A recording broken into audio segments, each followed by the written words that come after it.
Hey everyone, welcome back to Elli-May Smoked Barbecue. Now it's been a while since we've done a video.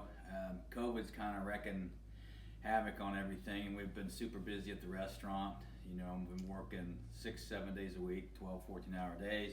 So it really doesn't leave much time to do anything else. But first and foremost, from our family to yours, Merry Christmas and Happy New Year. This is by far the best Christmas that we'll ever have. You know, my daughter blessed us with a baby girl on December 11th. Her due date was actually Christmas Eve, so she graced us with her presents a couple weeks early. She came into this world weighing a whopping 7 pounds, 20 inches long. Took on the name Leona June Warland, and I tell you, we cannot be more proud and more happy for the parents. You know, they're super excited, the families are super excited, and cannot wait to watch this little princess grow into her own little person and conquer all the obstacles that are set forth in front of her. So congratulations to the parents, my daughter Katie and her amazing husband Sean Warland. So congratulations to both of those. Now, what we're going to do today, typically on Christmas we usually smoke a rib roast, but the wife wanted to do something different. So that's what we're going to do. We're going to do some country style ribs, western style ribs, pork ribs. Now these are boneless. Sometimes you'll have some that are cut, depending on how the butcher cuts them, with some bone in them, with the blade bone on the shoulder. And that's where these come from, the shoulder of the pig, otherwise known as the Boston butt. And then what typically happens is the butcher will square up the shoulder to give it a better appearance, and then cut all the trimmings into about 1.5 to 2 inch pieces, and hence you have your pork ribs. These really aren't actually ribs.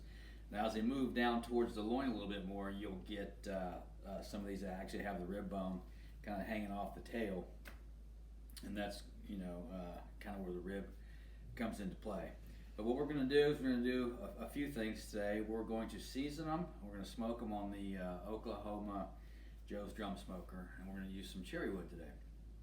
And then we're going to make a braising liquid, and then we're going to make a glaze. So the first thing we want to do is brush a little bit of soy sauce on these, and then what that's going to do is help tenderize the meat a little bit and bring out the flavor as well. And then we'll season them with our pork rub, which has some brown sugar, kosher salt, cayenne pepper, coriander, onion powder, a few other things in it as well. So, and then we'll smoke them probably around 250, 275 degrees, probably an hour, hour and a half, get the smoke on them. Then we'll take them off the smoker, put them in the braising pan with liquid, and then put them back on for a couple hours until they get somewhere near 195, 200 degrees, probably closer to 200 degrees. But after a couple hours, we'll start poking them with a fork just to see where the tenderness is at. So the first thing we're going to do is I have some soy sauce here. I'm just going to brush these real quick, and then we'll get them seasoned.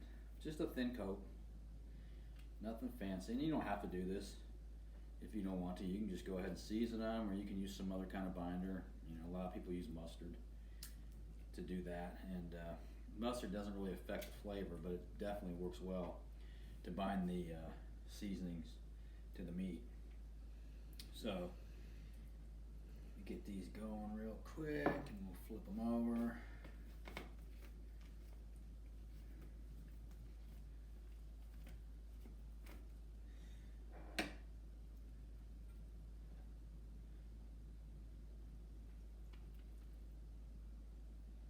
These things are actually amazing when they're done right.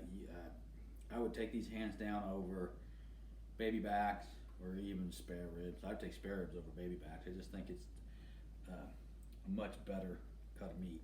But these things here done correctly are amazing. So if you've never had them, I highly suggest that you hit your local butcher up and have them get you a few and try them, because they are, once you've had them, you won't go back. And I've made a mess. So let me get this wiped up a little bit. All right, so now we have this seasoned, or the Worcester, not Worcester, sorry, soy sauce. We're gonna get these seasoned up. So we're just going to put a liberal coat on these things. And you want to make sure you get all sides. No meat left untouched.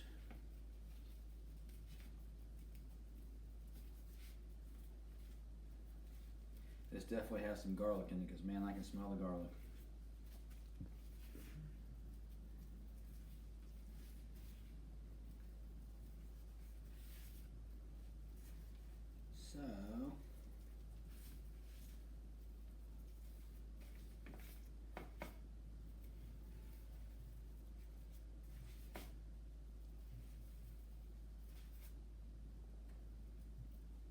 So there you have it, all seasoned up.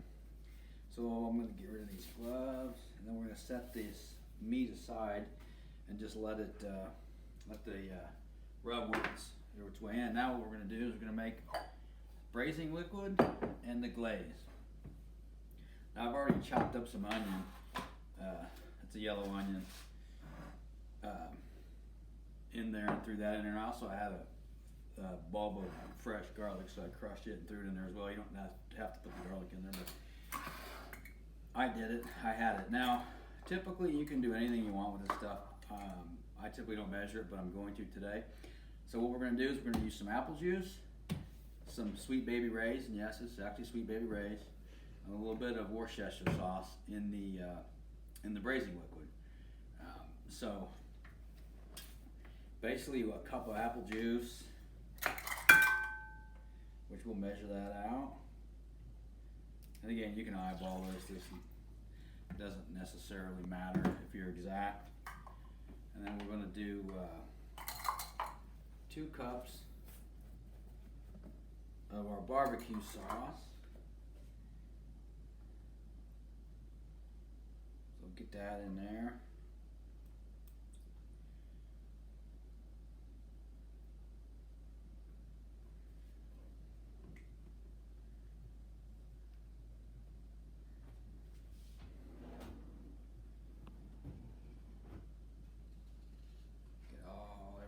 Goodness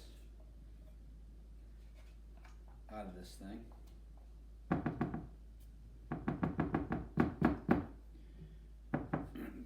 Get this out of the way. And then the Worcestershire, we're just going to just eyeball it, probably a couple tablespoons. I have some, actually we'll go ahead and measure it just for the heck of it. 2 tablespoons. Real simple. 1, 2. And then we'll take our handy dandy little whisk. Watch us making weird things. And just whisk it up. And if you can make this a lot thinner, you can make it a lot thicker, whatever you want to do. You can add stuff to it. A lot of folks use pineapple juice instead of apple juice. You can do that as well. Some folks throw honey in here as well. We're not going to use the honey in here, but we are going to use honey in the glaze that we're going to make. So that's really a little thicker than I like, so I'm going to add a little bit more apple juice. Probably another half cup or so. Oh, there we go. Yeah, so instead of a cup of apple juice, it's a cup and a half, and then you got a couple cups of Sweet Baby Ray's, and then some 2 tablespoons of the Worcestershire. And then once the ribs come off of the smoker, we'll put a little bit in the pan to cover the onions, and then we'll put the ribs in there, and then pour the rest over, and then probably put a layer of barbecue sauce over the top. So now with that out of the way, we do essentially the same thing with the glaze, but we're adding about a 1/4 cup of honey to it. Sweeten it up a bunch. This isn't any kind of special honey, just store-bought honey. And then we're gonna go and probably add about a 1/2 cup of apple juice. And we're just eyeballing this, so. And some barbecue sauce, probably about a half cup of that. Maybe a little more.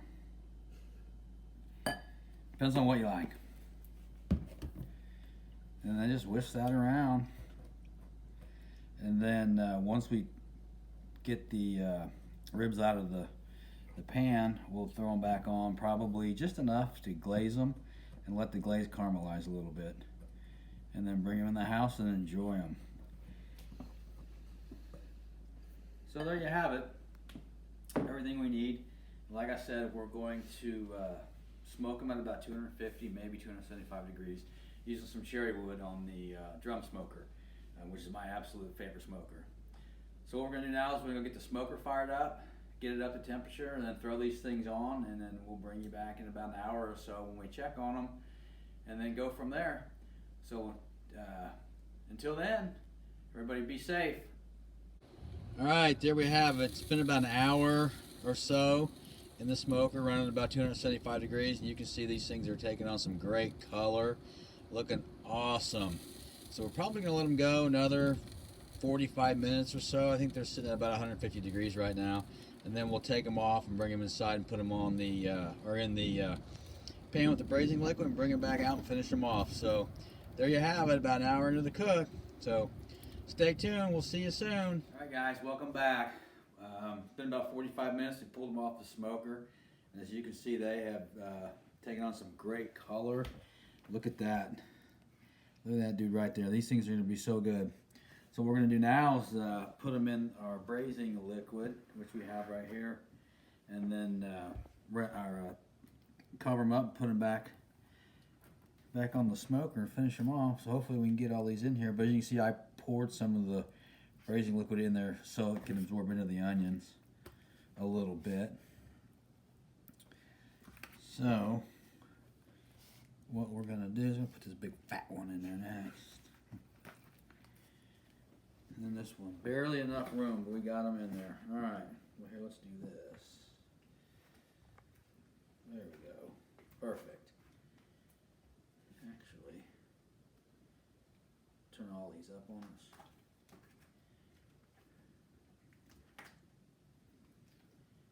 So now, I'm gonna pour some of this liquid, the rest of this liquid, not some of it, just kind of go over the top. No rhyme or reason.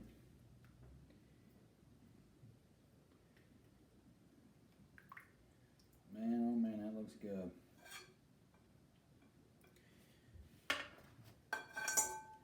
Get these good coated.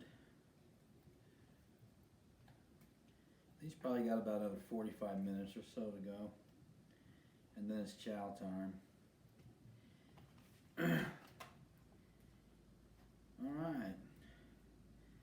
Looking good. So we're going to cover these up, put them back in the smoker, and finish them off. And then we'll probably in about an hour check the tenderness of them with a fork, and more than likely they'll be finished up and just falling apart. So there you have it. So we're going to get the cover on these things, get it back on the smoker, and probably 45 minutes or so, they'll be ready to go. And then we'll put some final glazing on them after we're done here. So stay tuned. We'll see you in about an hour. All right, guys, welcome back. Here you have it, the final product. We went ahead and pulled them out of the pan and went ahead and glazed them a few minutes ago. Just took them off. As you can see, these things look amazing. If there was such a thing as smell-o-vision, oh my goodness. But the color came out great. You can just see that glaze on there just makes them glisten. So what we're going to do now is see just how tender they are. So we're not even going to use a knife. We're going to use a fork. And we're going to see if we can just pull it apart with a fork when it looks like it's just going to come right apart. So we'll start here. Look at that. Oh my goodness. Just comes right apart. See that nice slow pull? Look at that. My goodness. Let's go ahead and get that dude out of there and give it a shot. Here we go. Oh man, so tender. That honey and that glaze, is it just the right amount of sweet, and you just get a hint of that cayenne pepper. It's in the rub. So there you have it. You couldn't ask for a better day here in southern Indiana. A beautiful 65-degree Christmas day. Worked out great. And there you have it, country style ribs, Elli-May's way. So just kind of recap, we brushed them with a little bit of soy sauce, seasoned them up, threw them on the smoker, hour and a half or so, and then put them in a braising liquid that was made of barbecue sauce and some apple juice and a little bit of Worcestershire sauce. Threw them in there, braised them, let them go for about another hour and a half. I think total cook time, looking at the clock, about 4 hours. And then, a 5-minute quick glaze to caramelize the glaze near the end. So there you have it. So we're going to sit down and enjoy some country style ribs, and this is going to be a Yellowstone marathon for us tonight. So if anybody's not seen Yellowstone, I highly encourage that you watch that. It's a great show. Remember to hit that subscribe button, give this video a thumbs up, and ring that bell so you don't miss out on any future videos. Once again, from our family to yours, Merry Christmas, and I hope everybody has a blessed New Year. Till next time, everybody take care, be safe.